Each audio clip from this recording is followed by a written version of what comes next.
Halo guys, kembali lagi di Babol Bahas Bola. Kita mau bahas dua match, yaitu dari pertandingan semalam ada Derby Manchester yang berhasil dimenangkan oleh Man City, dan dari La Liga Barcelona yang kembali meraih hasil buruk, yaitu mereka imbang untuk kesekian kalinya. Kemarin dua pertandingan sebelumnya mereka menang di Liga. Satu karena penalti dikasih di menit terakhir dan itu pun harus diulang. Dan yang kedua kemarin katanya, karena gue nggak nonton, sebenarnya gue malas banget nonton Barca karena satu, jamnya itu terlalu larut, bener-bener dini hari, jam 3 pagi. Dan yang kedua, gue kalau udah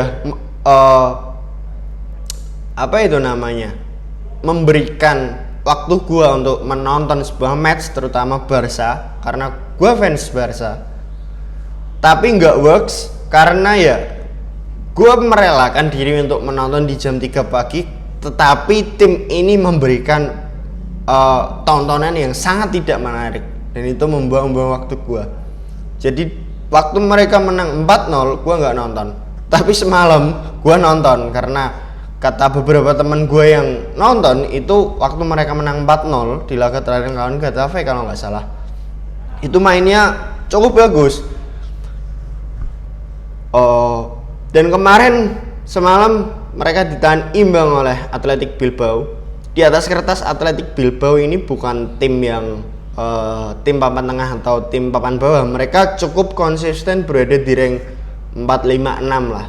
Ya cukup merepotkan untuk tim-tim seperti Barcelona dan juga Real Madrid, karena mereka di Copa del Rey kemarin berhasil menang 3-0 melawan Atletico Madrid. Atletico yang tahun ini bermain lebih enak untuk ditonton dan very atraktif, dan itu dibantai oleh Bilbao kemarin, dan ketemunya Barcelona. Kita lihat line up-nya dulu dari Barcelona. Oke. Belakang Araujo, Cubarsí. Ini sudah aneh sebenarnya. Di kanan Konde, kiri ada Cancelo, DM Christensen. Dan dua di depan itu ada De Jong sama Gundogan. Di kiri itu Pedri sebagai striker, yaitu Lewy, dan di kanan itu ada Rafinha. Nah, gue lihat di bench itu, yang di bench itu ada Lamine Yamal, Joao Felix. Nah, ada Inigo Martinez juga. Lo lihat Pau Cubarsí, dia 16 tahun, punya bakat, tapi sangat kelihatan jam terbang dia itu cetek. Dia itu build up-nya bagus, tapi beberapa kali salah antisipasi. Ritme membaca bolanya itu belum sebagus pemain-pemain yang at least yang ada di Barcelona, pemain senior saat ini.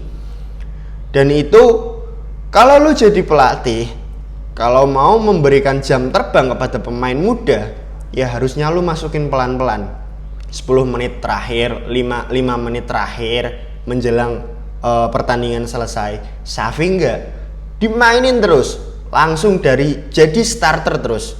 Nah, ini kan ya kita nggak bisa salahin Cubarsí juga, dia masih muda, punya bakat iya, tapi ya mbok ya jangan langsung diforsir, karena lu di bench itu masih ada Inigo, lu punya Christensen dan sama Araujo, sama Konde.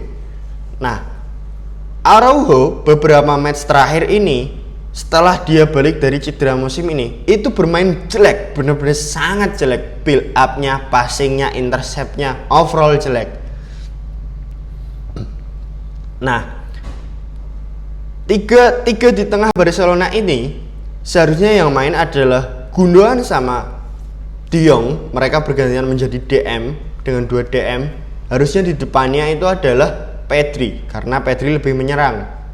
Nah, di belakang lu bisa pasang kalaupun Araujo di beberapa match tidak main bagus, lu pasang Konde atau Christensen, atau kalau enggak ya Christensen sama Inigo Martinez. Kiri kanan Konde sama Cancelo.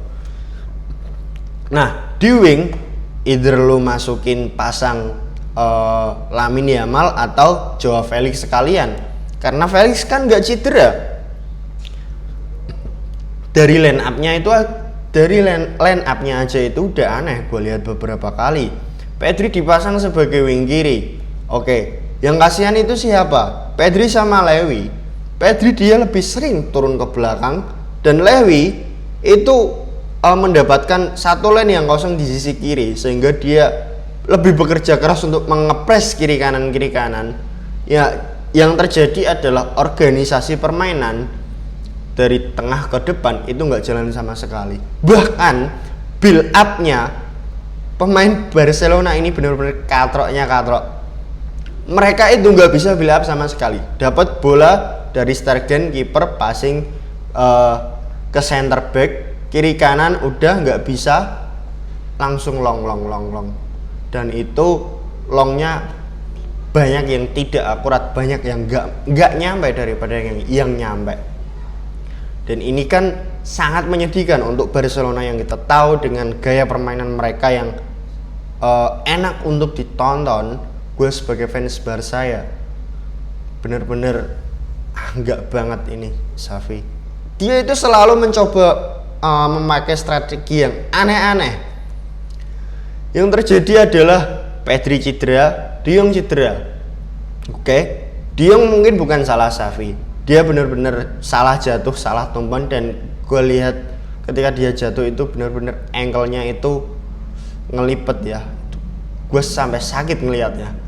Dan Pedri itu dia kan dimainkan sebagai wing kiri. Kita semua kan tahu Pedri itu bukan tipikal pemain yang punya speed kencang. Dia lebih flamboyan, lebih bisa mengirimkan umpan-umpan. Fungsinya dia kan sebagai pemain kan seperti itu, bukan untuk lari-lari, sprint dan shooting.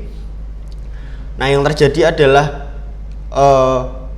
kita semua tahu setelah Pedri cedera panjang, match fitness-nya itu belum benar-benar pulih 100%.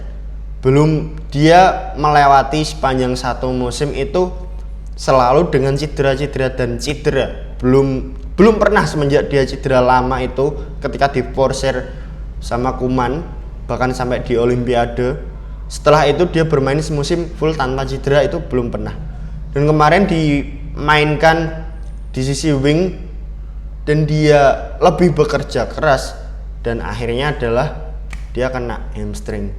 Ini itu benar-benar kelihatan dia sangat frustasi. De Jong pun sama, dia baru balik dari cedera 2 bulan yang lalu kalau nggak salah, dan baru mencoba mendapatkan ritme permainan dari dia dengan tim, tapi dihantam cedera lagi. Yang ini sangat merugikan karena yang cedera adalah pemain inti ya, Gavi, Pedri dan juga De Jong. Ini sebenarnya pemain yang harusnya bisa mengangkat dengan adanya Gundogan juga. Yang kasihan adalah Gundogan di match-match selanjutnya besok itu dia harus main di tengah dengan ya pemain-pemain kayak Fermin dan juga Aurel Romeo dan Roberto. Gua kalau jadi Gundogan juga pusing. Bayangin lo jadi Gundogan bertahun-tahun, lo bermain dengan tim dengan pattern game plan yang jelas, dengan pemain-pemain yang punya visi yang bagus kayak KDB, Rodri dan Bernardo Silva. Tiba-tiba lo datang ke Barca bermain dengan tim yang nggak punya game plan yang jelas, ditambah dengan lo harus bermain seorang Gundogan, levelnya Gundogan, bermain dengan Romeo dan juga Fermin Lopez. Dan gue kalau jadi dia juga pusing asli. Ini kalau ngebahas Barca ini sebenarnya nggak akan habis-habis karena gue punya banyak kritikan yang harus gue utarakan di Xavi. Karena ya gue cuma bisa berdoa, berharap semoga musim ini cepat kelar, Xavi cepat out dan digantikan oleh Hansi Flick. Semoga saja. Oke, kita ke match terakhir, derby Manchester semalam. Manchester City melawan Manchester United. Oke, dari latar belakangnya dulu. City musim ini tidak sedahsyat musim lalu. Sebelum pertandingan melawan United, dia itu 2-3 match terakhir itu menang benar-benar ugly win, 1-0. Bahkan mereka kesulitan melawan Brentford kalau nggak salah, yang akhirnya mendapat 1-0 dari gol seorang Haaland, dan itu pun harus ada pemain dari tim lawan yang kepleset baru bisa cetak gol. Dan ini kan nggak City banget, karena City yang kita tahu adalah di musim lalu bermain sangat dahsyat, sangat variatif, sangat enak untuk ditonton, dan efektivitas mereka dan kreativitas mereka itu sangat tinggi. Dan di musim ini ya, karena mereka di 6 tahun terakhir memenangkan 5 gelar IPL, dan mereka rasa laparnya itu tidak seperti musim-musim sebelumnya, karena mereka itu lebih ingin mengejar di Liga Champions karena dia baru menang sekali. Kemarin melawan MU datang ke Etihad dengan posisi yang compang-camping. Banyak sekali pemain yang cedera dan itu benar-benar pemain inti, bahkan sampai Højlund yang lagi moncer sedang bagus di beberapa match terakhir mencetak gol terus, itu pun harus cedera. Akhirnya yang dimainkan adalah Rashford di tengah, Garnacho di kiri, Bruno di kanan, dan McTominay sebagai di belakang striker 2 DM yaitu Maino dan juga Casemiro. Belakang Evans sama Varane, kiri Lindelof, bahkan sampai Lindelof dimainkan di sisi kiri, kanan Dalot. Oke, babak pertama MU dapat 1 gol, bang, Rashford, golnya keren. Habis itu gone. For sure permainan benar-benar milik Manchester City. Meskipun di babak pertama mereka itu secara kreativitas itu sangat minim, mereka menguasai. Benar-benar MU benar-benar main bertahan, bermain di babak sendiri, mengandalkan transisi, tapi transisinya itu nggak jalan sama sekali, gone, hilang. Nah, di babak pertama MU agak mendingan, defense-nya cukup rapi, organisasi permainannya, bertahannya cukup rapi. Karena Ten Hag tahu dengan kualitas pemain seperti ini, dia tidak mungkin bisa memaksakan untuk bermain full ngepres ke depan atau mengimbangi gaya permainan dari Man City, karena Man City kan udah patternnya jelas, pemainnya juga sangat paham dengan taktikal yang diinginkan oleh Pep. Sedangkan MU ini sedang dalam proses membangun dan dihantam banyak sekali masalah, mulai dari cedera, pergantian kepemilikan, pergantian manajemen, sama pemain-pemain yang toksik, terus faktor-faktor non teknis lainnya. Bahkan sampai Rashford pun kemarin main jelek, meskipun dia mencetak 1 gol dan golnya keren, habis itu dia nggak kelihatan sama sekali. Bruno yang harusnya menjadi seorang leader yang bisa mengangkat tim, kemarin dia bermain terlalu naik. Di sini gue agak salahkan Ten Hag ya, karena Højlund kan cedera, dia kan punya Bruno. Bruno ini kan sebenarnya fungsinya memberikan umpan-umpan untuk diselesaikan oleh pemain depan mereka.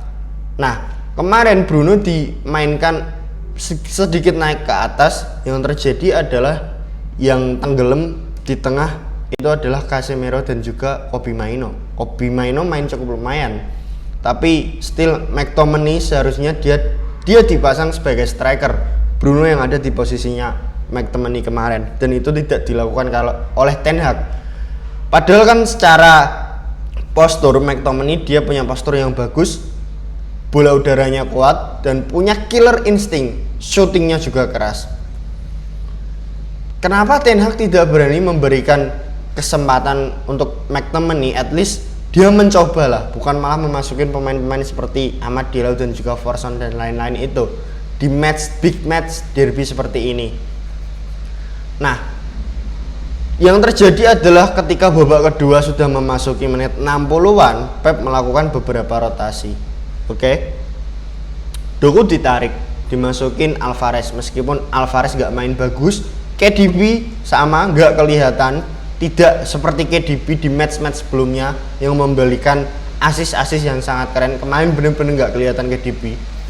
Yang step up adalah Foden, bermain sangat keren, dan gol pertama dari Foden itu keren, gol kedua pun keren. Itu adalah karena pinternya Pep, dia menarik Doku, memasukkan Alvarez dan geser Bernardo Silva ke kiri. Hasilnya adalah di posisi kiri itu lebih variatif serangannya, karena ada Bernardo Silva, dia bisa memainkan kombinasi variasi serangan 1-2 dengan 1-2-3 pemain, dan terjadi itulah gol kedua, di mana bek kanan MU ini siapa ya namanya, gue lupa, pemain muda pokoknya. Dia agak sedikit naik, ada ruang 1,5 meter dan coba di cover oleh Varane.